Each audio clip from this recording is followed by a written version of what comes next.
Hello, and welcome back to Man Enough. I'm Justin Baldoni here with the incredible Liz Plank, Jamie Heath, and the one and only, my dear friend, Mr. Jay Shetty. Dude, we're finally doing this. We're doing it. Thank you for having me, guys. Have you ever been on a podcast before? I've never been on a podcast with three co-hosts before. So this is not your So this first is special. podcast. This is very special. I just wanted this to be your first podcast ever, but He's never been on any podcast. This is the first time I've been on a podcast which has such a beautiful, clear purpose to help people redefine who they want to be in the world. And so it is the first time.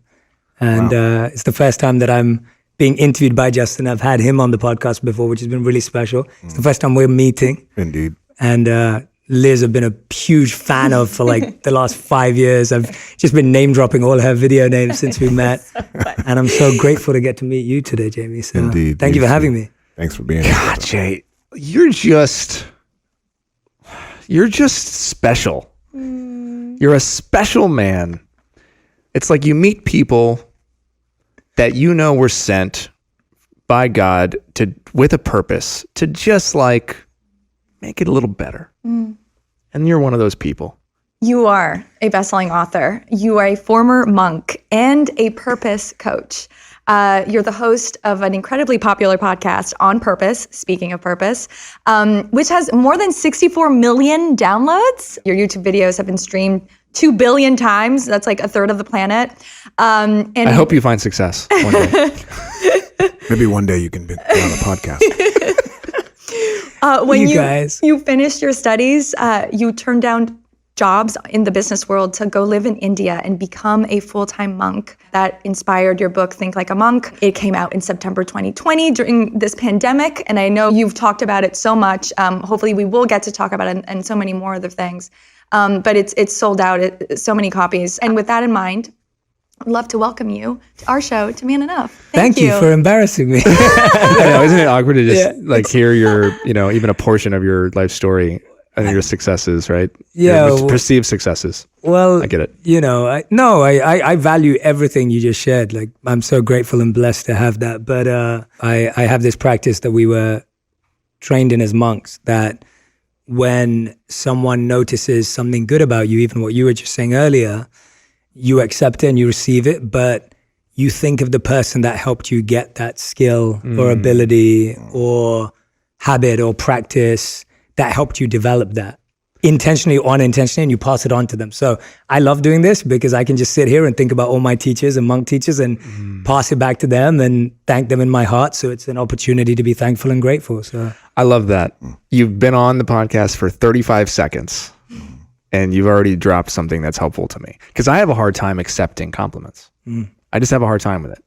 And I love that I can accept it and thank somebody. I can do that. yeah, it's simple. I can do that because I stand on the shoulder of giants, right? I appreciate that. All right. All right. Thank you. And I Okay. noticed too, before I hope you don't mind me pointing this out, before we started, I saw you, I looked over you and your eyes were closed and you just took like 30, 50, 60 seconds. Is that something that you learned during your Monastery?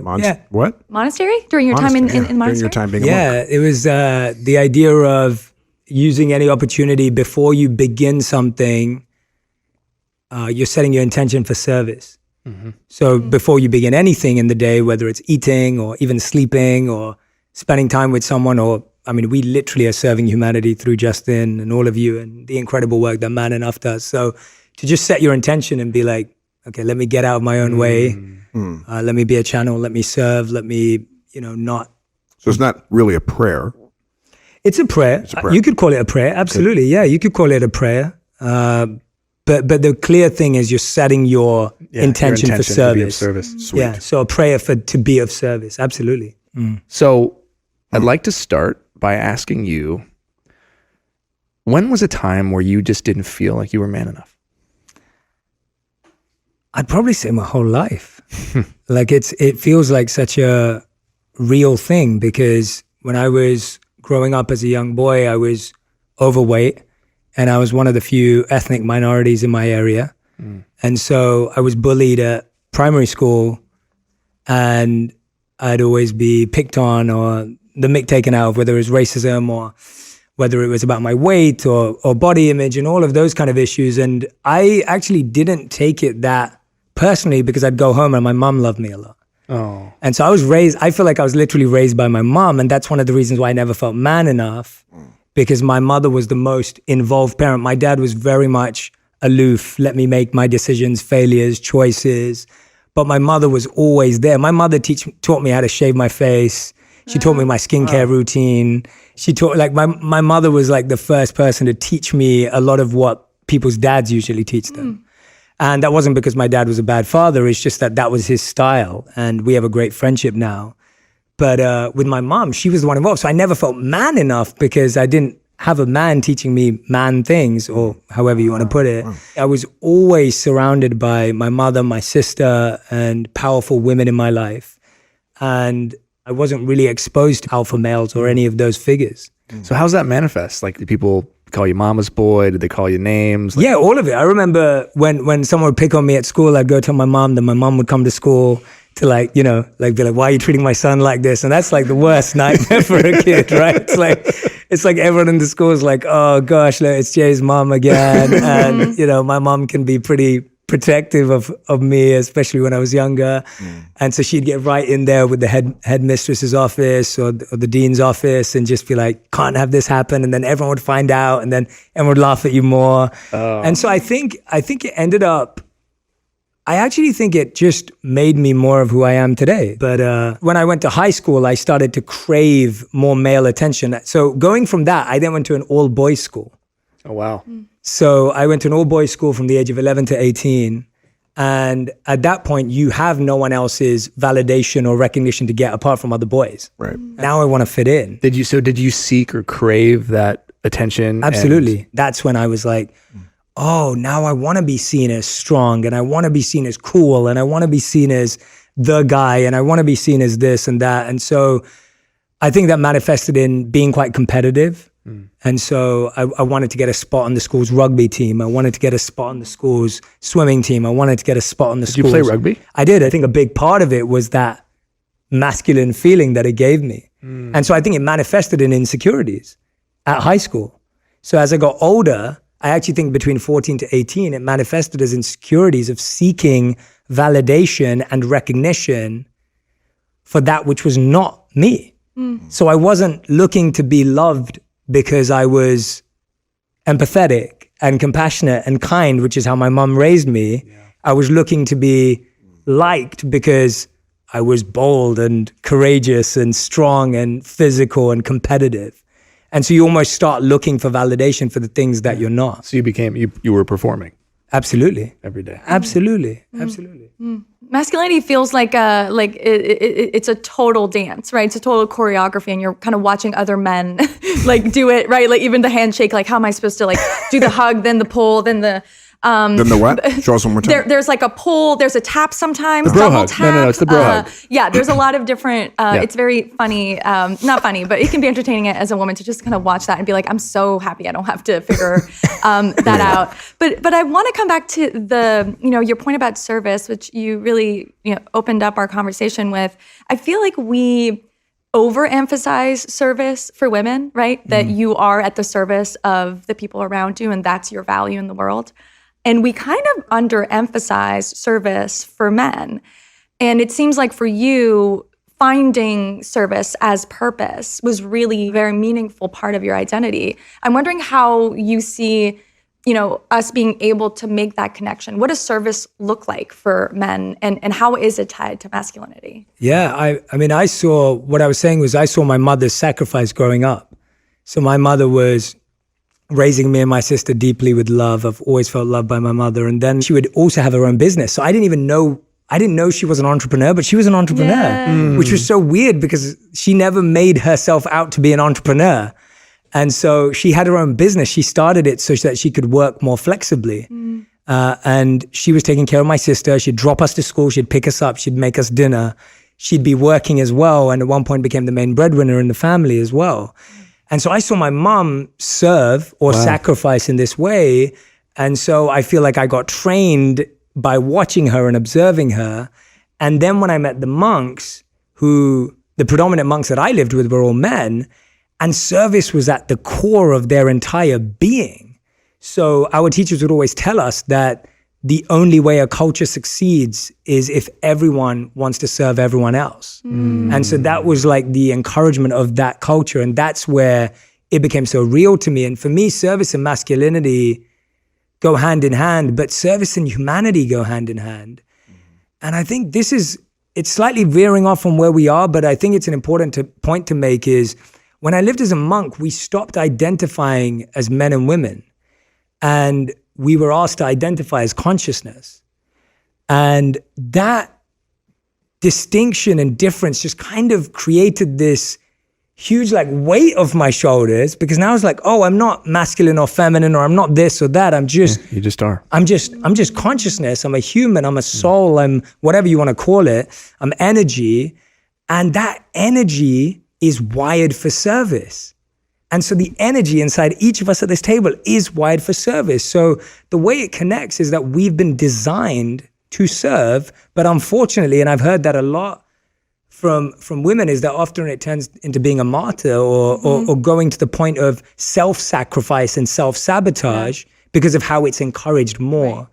And I was speaking at this event and a man came up to me, he was probably in his 40s. And I had just told a story about how when I met the monks at 18, they shifted my perspective to service. And he said to me, he goes, "You're so lucky that you got that at 18. And I was like, yeah, I know, trust me. Like, I'm so grateful to my teachers. He goes, no, really. He goes, I only realized that someone else mattered when I had a child. And he was like, that was the first time I realized that someone apart from me mattered. And you know, he was obviously being really vulnerable, and I appreciated him sharing that, and I met it with compassion. But I think that's the case, that for a lot of men, I don't think we're trained early on in our life to realize that not just do our kids matter or our partners matter, but everyone matters and more people matter.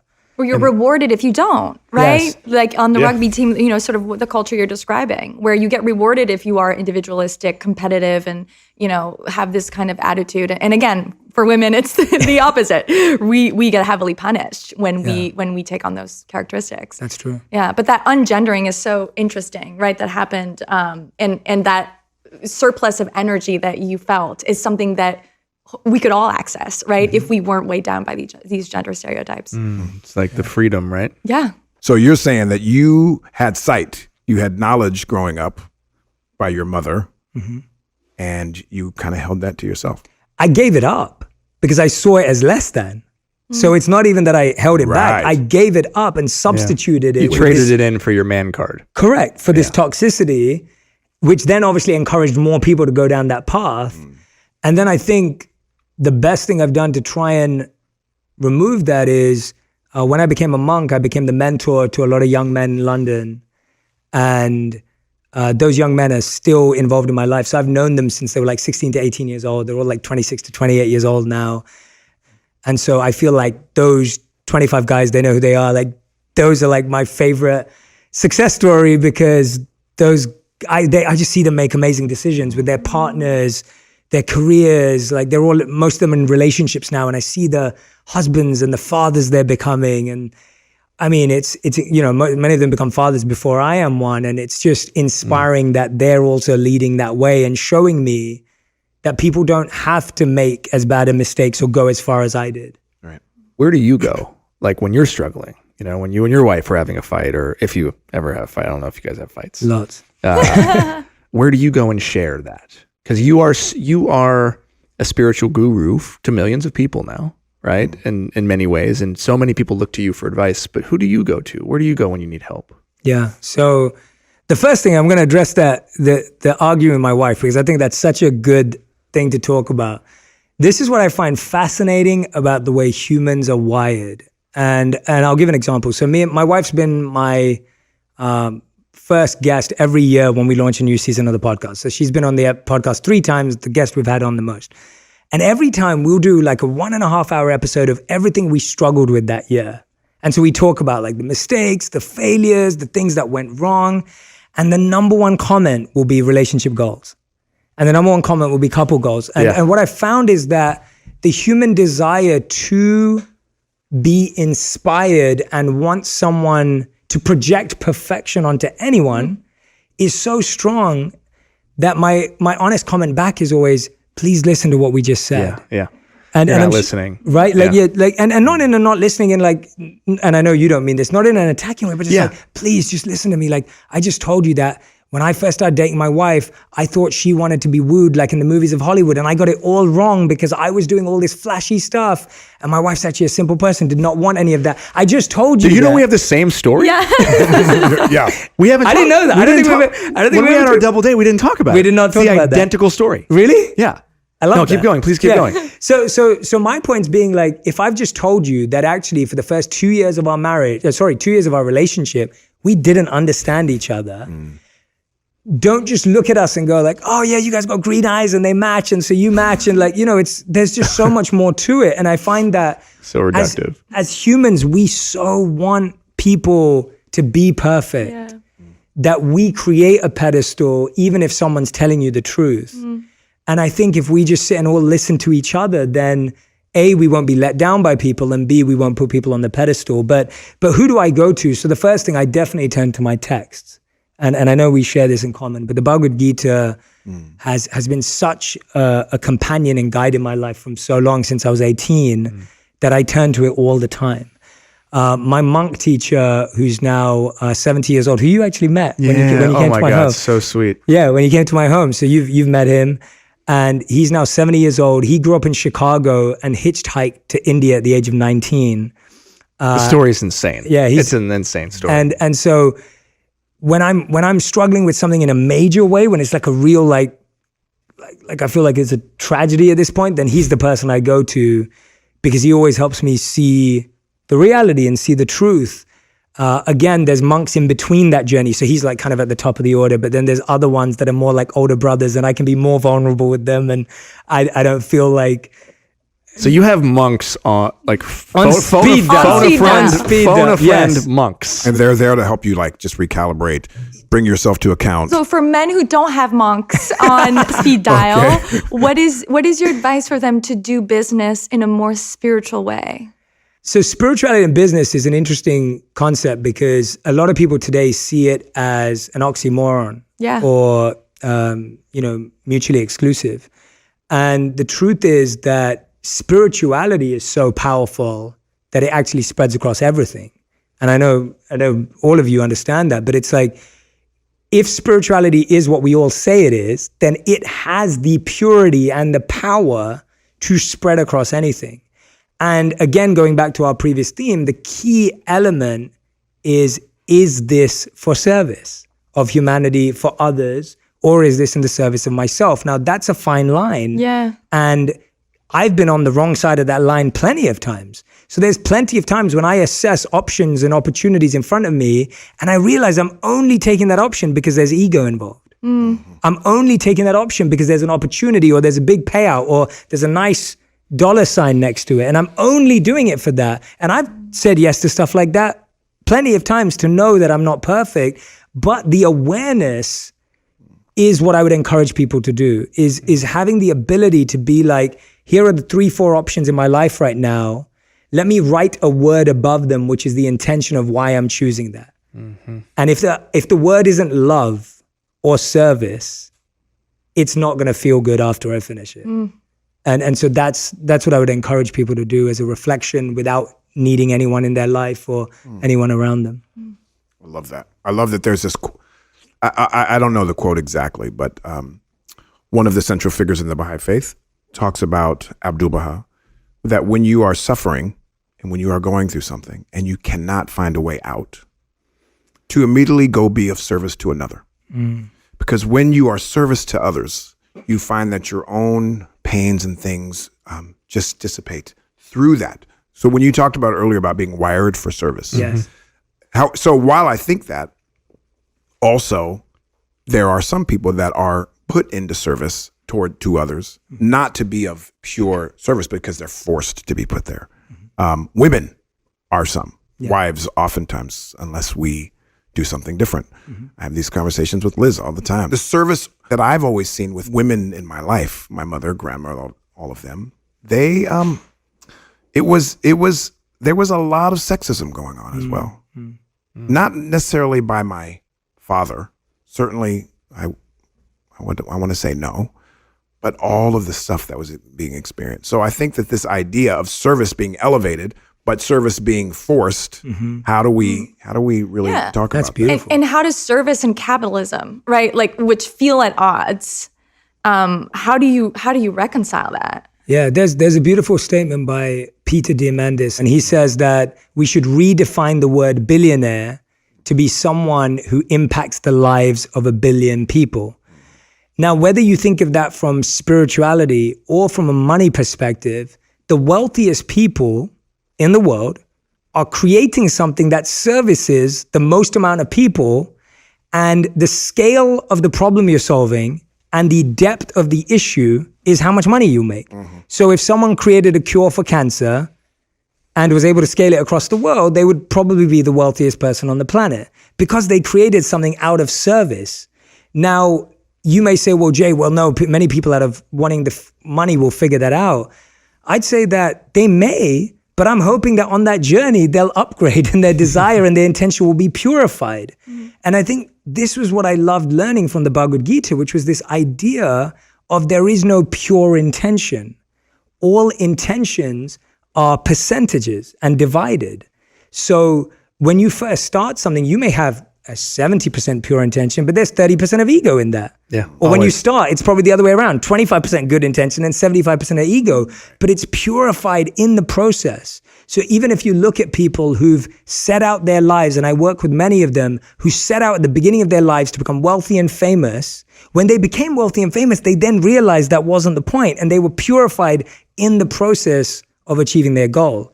And so the way I think about it is that in a capitalist society, even the people that are succeeding because of service, whether it's conscious or not conscious, whether it's intentional or unintentional, they're still only successful. Like Amazon is successful because we all want its service.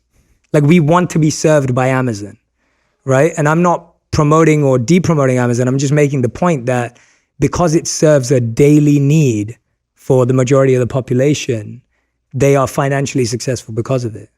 Does that make sense, Liz? I don't know if I'm answering your question. Well, and I see your face, so I'm like, I want to. Well, because I feel like it doesn't purify. Like Jeff Bezos. Actually, I don't care about pissing off Jeff Bezos. I'm doing it with love. Jeff Bezos.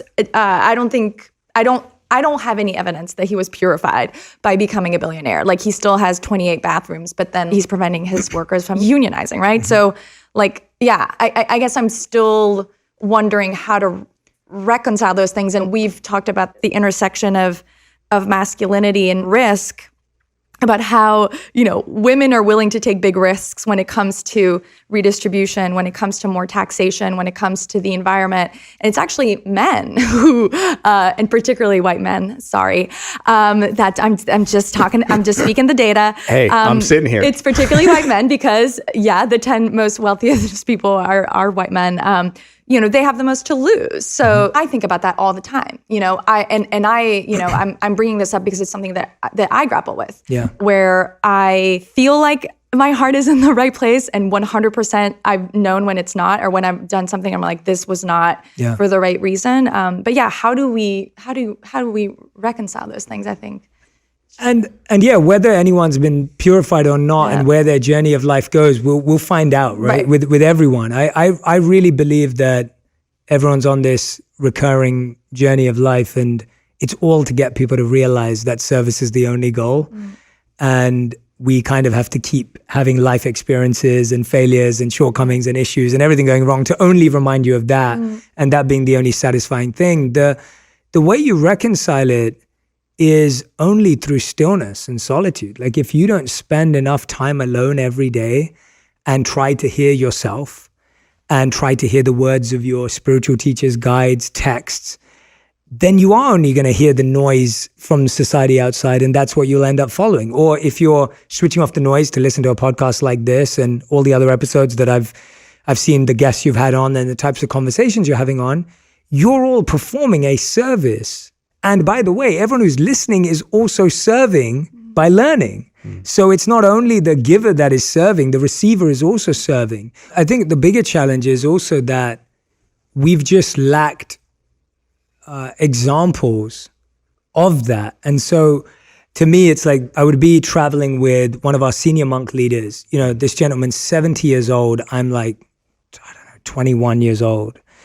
And every day we'd wake up in the morning and he would bow down before me on the floor to honor the soul that's within my heart. And I would do the same back, but he would always beat me to it. And there was no one watching. There were no fanfare. There was no audience. There was no one to do it for. I wasn't Jay Shetty. Like, I was just a kid who's 21 years old. And that's how we were taught to behave with each other, with that much level of respect. Now, he would have done that with anyone in the room.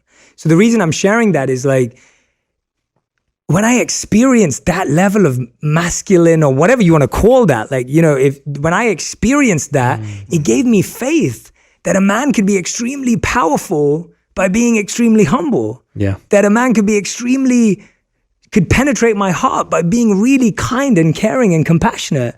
But if you've never experienced that, how are you to believe that that's possible? Yeah.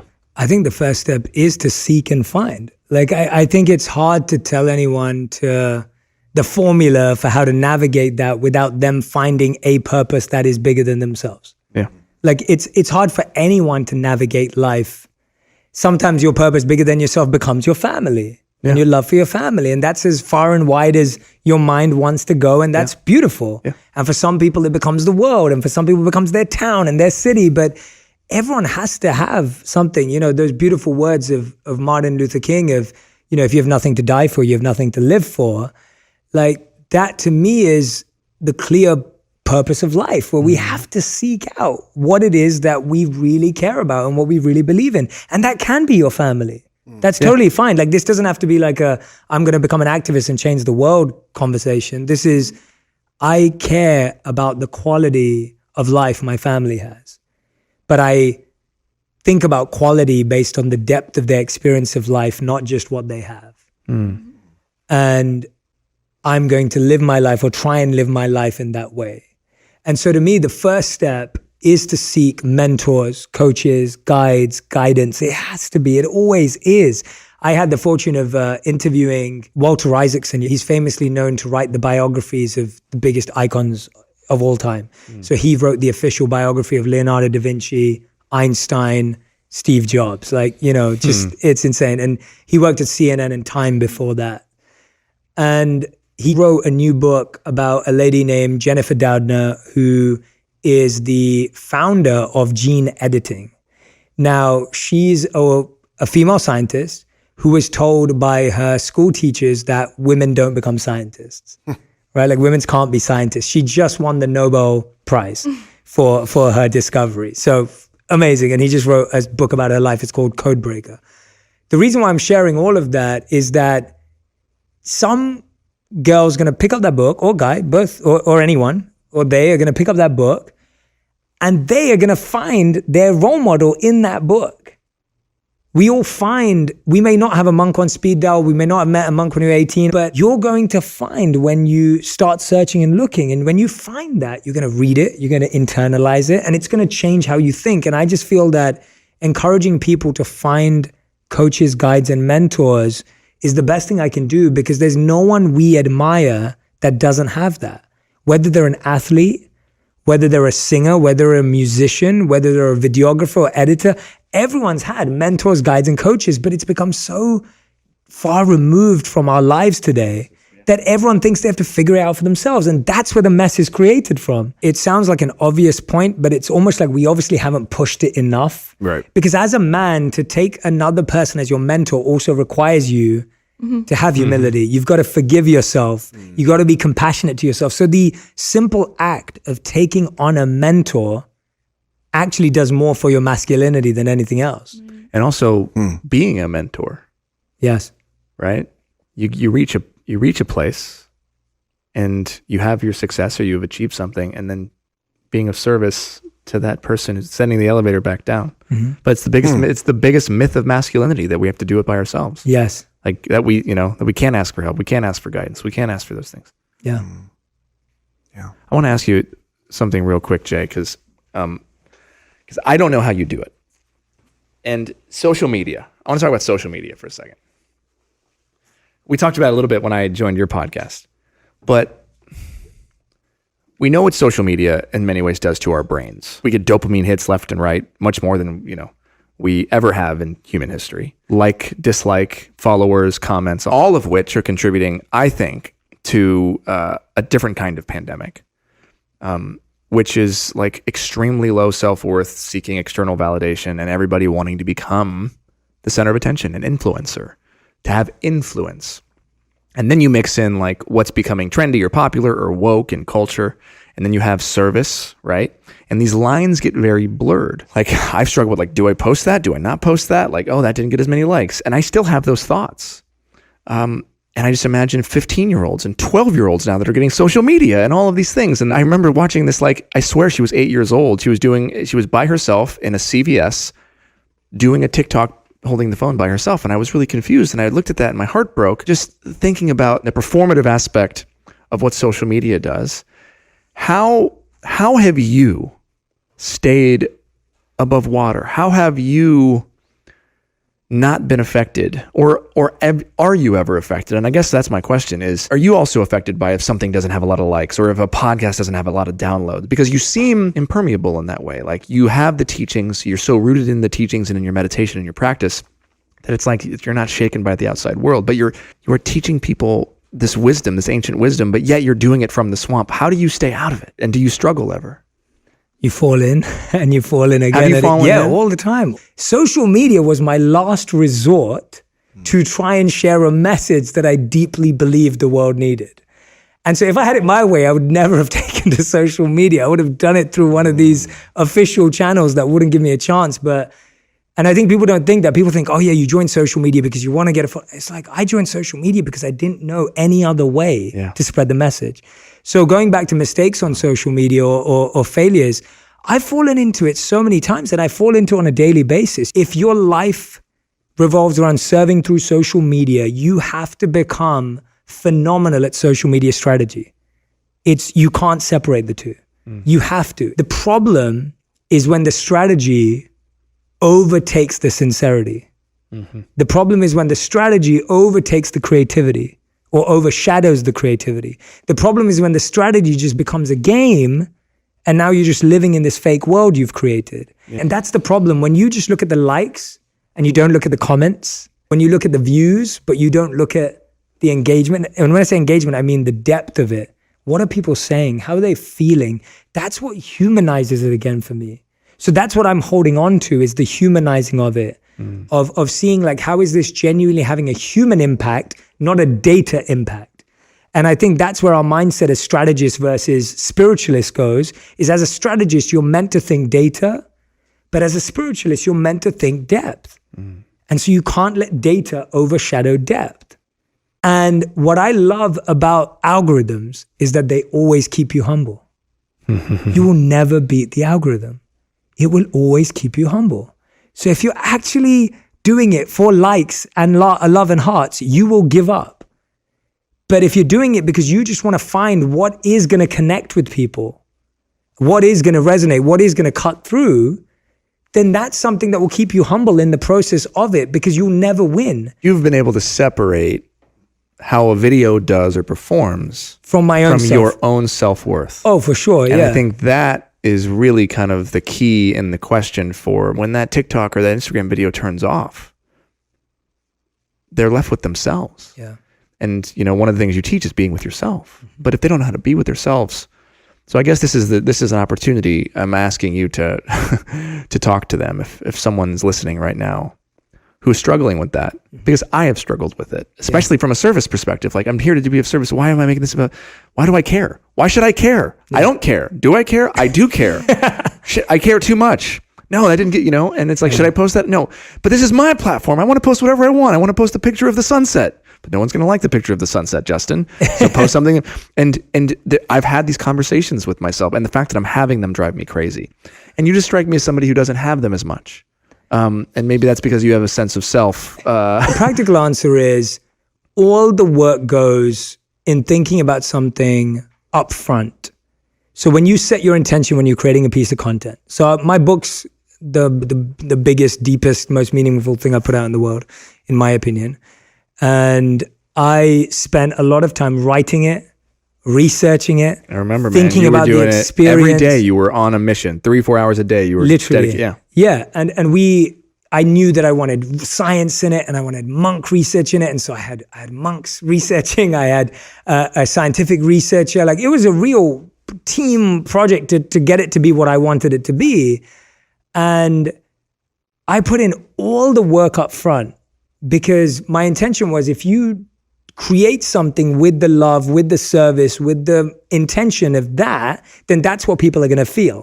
Whereas if I create it with the intention of going viral, or which you can't actually do, because viral by nature and by what it is means that you can't predict it. Like, people can do that.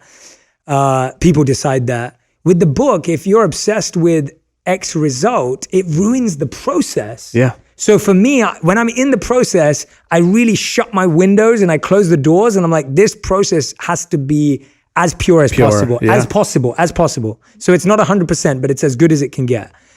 And when we look at, and when we talk about how do we share this with the world, let's also make the process really good. Are we sharing in the right places? Are we getting it right?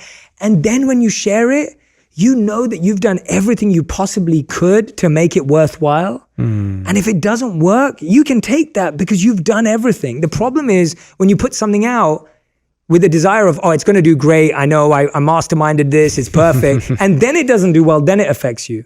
Whereas when you've built all your self-worth in the process of that. And so I sent my publishers an email, and I'm saying this because I'm proud of myself for doing this. And I'm going to say that here. I sent them an email the day before the book came out, and we had no idea what was going to happen or anything. And I said, I just want to thank you for this process. It's been the best process I've ever had. I love you guys. It's been amazing. You've been the best team I've ever worked with. I really appreciate you, from the editor down to the fact checker down to this, whatever, everyone on the team. And I just want you to know I'm already proud of what we've achieved. And I sent that email off to them. And I remember the president of the company that I work with, he replied to me, he goes, Jay, we never get one of these emails the day before the book comes out. He was like, we always get this if the book does well or whatever. And I was like, no, I genuinely feel so proud of what we've achieved already. Whatever happens, happens. I had my UK publisher tell me, Jay, you know what? We're probably not going to hit number 1 on the Sunday Times in the UK because, there's some big hitters in the UK coming out this week. Are you okay with that? I was like, dude, I have written the best book I possibly could. We've done the best launch that I probably could have done. I couldn't have done anymore. I'm good. Like, whatever. I don't care.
And it's like, to me, that's the only way to not care, is that you put all your heart into the creation. So that's the practical answer.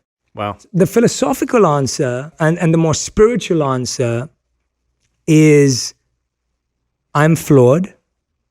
I do seek validation in what people think of me.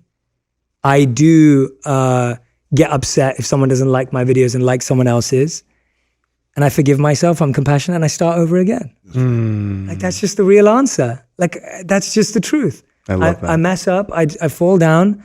I get that I do get worried about, will I be relevant next year?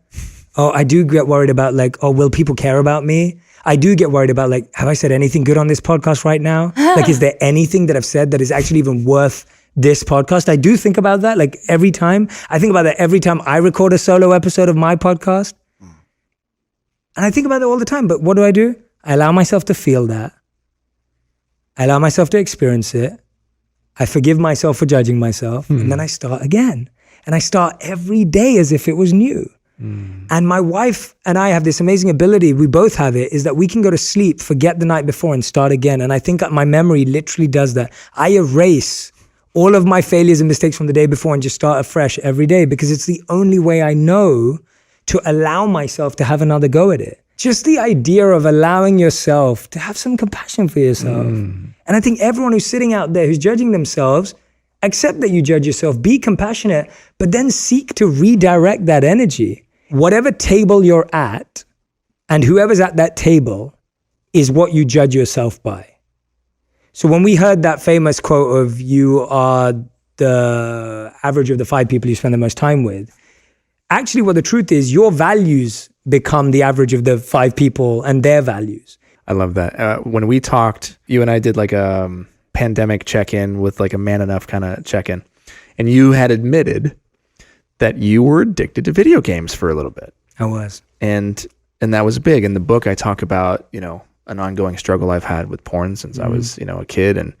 And you said it caught you by surprise, that you were addicted. You found yourself like, taking all of this emotion and just playing video games, and hours would pass by. Yeah. I'm curious. Which one, by the way? So FIFA, NBA 2K. All right, I'm with you. 2K21 now I have. And Assassin's Creed, which is really messed up. Wait.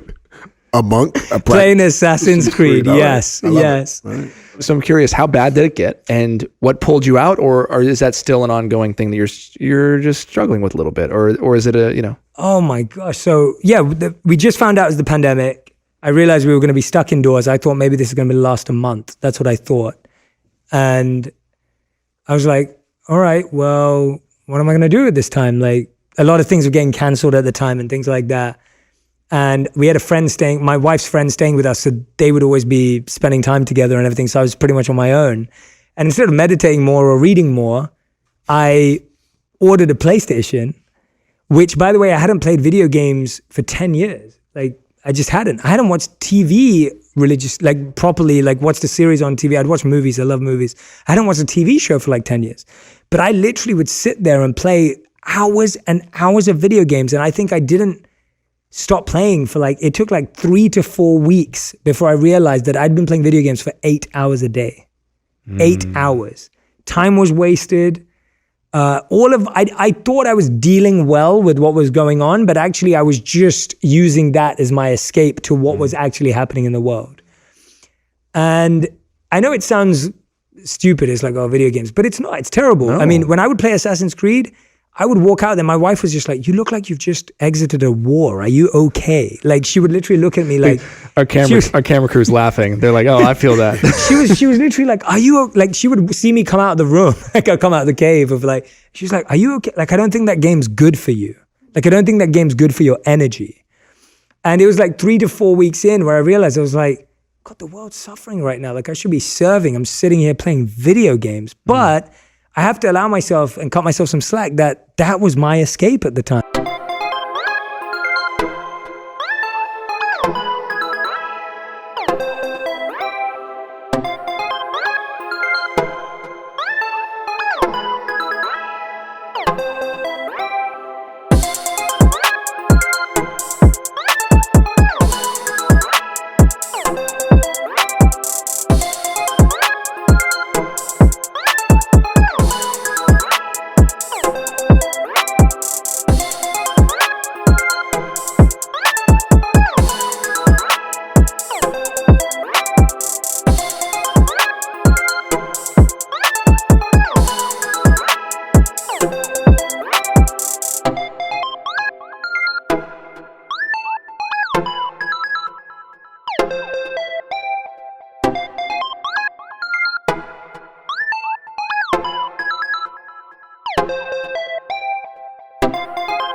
Yeah. I just hadn't slowed down And I hadn't stopped for like the last 3 to 4 years. Yeah. I hadn't allowed myself to have any downtime because I was building and serving and creating. That was my outlet. You still realize that it starts to damage your relationships. Like my mom was like, why are you not calling? Like I'm not calling my mom and I'm playing 8 hours of video games. Yeah. I'm not calling my sister and I'm playing 8 hours of video games. I'm not spending time with my wife. And It's kind of like anything that doesn't have moderation involved. Yeah. totally. Then is toxic, right? You drink too much water and then it's toxic. My therapist put it this way: if it's fine, it's acceptable behavior if you're doing it, and afterwards you don't feel any shame. Yes. Yes. But if you feel bad or terrible, and yet you do it again, then you should look at it. Well, there are bad things men can do that they don't feel shame about. Well, Yeah. I'm That is for somebody who's like, by the time you get to therapy and you're actually Right, working right. on that thing, and Yeah. you're like, hey, you're trying to understand it. Right. By that point, it's like, okay, well, this is probably unhealthy for Right. you if you're that reflective and you're already there. There's a, yes. Right. The answer is it's- yes. But yeah, but it's interesting that it seems to be the women in your life that sort of pointed that out. Always. Yeah, Like the women, like my mother, my sister, and from my wife, I've just learned like I dedicate my book to her because she is more monk than I'll ever be. And that's so humbling. When we got married, I was like the guy who'd been a monk and meditating for all these years. And even some of my spiritual friends were like, oh, you can't marry her. She's new to spirituality, et cetera, et cetera. And my wife wakes up earlier than I do. She meditates for longer than I do. She's amazing. Like she's far more spiritual than I'll ever be. And I love that because I need that. She is amazing. Yeah, and I need that. If she wasn't that, maybe I wouldn't be who I am today. Like maybe I would have got more deviated from the path and lost my way. Jay, you're incredible. We're going to go to these last questions. Welcome to this week's Man Enough podcast rapid fire questions. Liz, do you want to start? All right, Jay. So rapid fire questions. You ready? When is the last time that you cried? It was probably when I was, you know what, it was probably this. Because I don't live in the same country as my mom anymore, and because of the pandemic, I don't get to see her as much anymore. I used to go back regularly. I feel like whenever I'm leaving London and my mom cries, I cry because it's my mom. Like I love her. Like she's done everything for me. And the thing about love is there's no way of repaying it. So you can only keep trying. And I think that that's the beauty of love, and also the hard part of love is that you can't repay real love. And I feel like I'm always in debt to my mom in a good way. And so, yeah I'd say that. Tell me something that other people value that you don't. I'd say it's probably being understood. I'm okay with being misunderstood. Wow. I just think it's the reality. I just don't think you will ever be understood by everyone. And so it's okay. Like I don't value being understood anymore. love that I used to love being I want to understood. take that as a superpower. Yo. I'm going to add one. What are you afraid of? I'm afraid of not reaching my potential. I'm genuinely afraid of that. I do think about that. Like I think about the future and I'm like, I don't want to die having thought that I didn't try my best to do everything that I was meant to do. And my teacher told me something once which set the pedestal of potential much higher. And he asked me once, he said, well, what are you doing right now as an update? And so I was telling him, I was like, I'm doing this podcast and we're launching this book. And I was just sharing it out of love and gratitude to him. And he said to me, he goes, you know, for all of these things that you're doing, I have no expectation, but I simply demand the purity of your heart. And I was just like, oh, that's a lot harder. and that's my biggest fear, that I don't live up to that, because I feel like I would have wasted all the love that he's given me over the years, and the amount of investment that these teachers have put into a random kid from London who is on his way to do all the stupid things that people do. And they've loved me through so much. And it upsets me to think that I mess it up. So, yeah. When was the last time you apologized to someone? Today, to my wife. We were doing a video together and I was rushing to come here or somewhere else. And I had the worst energy, and she stopped me and she looked me in the face and she was like, are you okay? Like, what's up? Like, I can tell that you're just frustrated to be here, but you need to do this right now. And are you okay with that? And then I was like, all right, let's just do it. I don't like your energy right now. And then I went back to her and I gave her a hug and I was like, I'm really sorry. Like, I'm just, you know, I've had a lot on this past week and whatever. So yeah, that was Thank you for sharing that. literally And so. the final question, what does it mean to be man enough? Oh, I think, in my opinion, what it means to be man enough is to. There's a beautiful statement by Russell Barkley where he said that people who need the most love often ask for it in the most unloving ways. And I think what it means to be man enough is to be able to approach everyone with that love, recognizing that the pain they're causing you or anyone else is coming from a place of them being unloved at some point in their life. Well, Jay Shetty, you, my friend, are man enough. Thank you so much for Thank being you, here man. with Thank us, you so brother. much. Thank you, Liz. Thanks, you. Jamie. So Thanks much so for much for doing having this you. in person Thank you. too, man. I love I know this.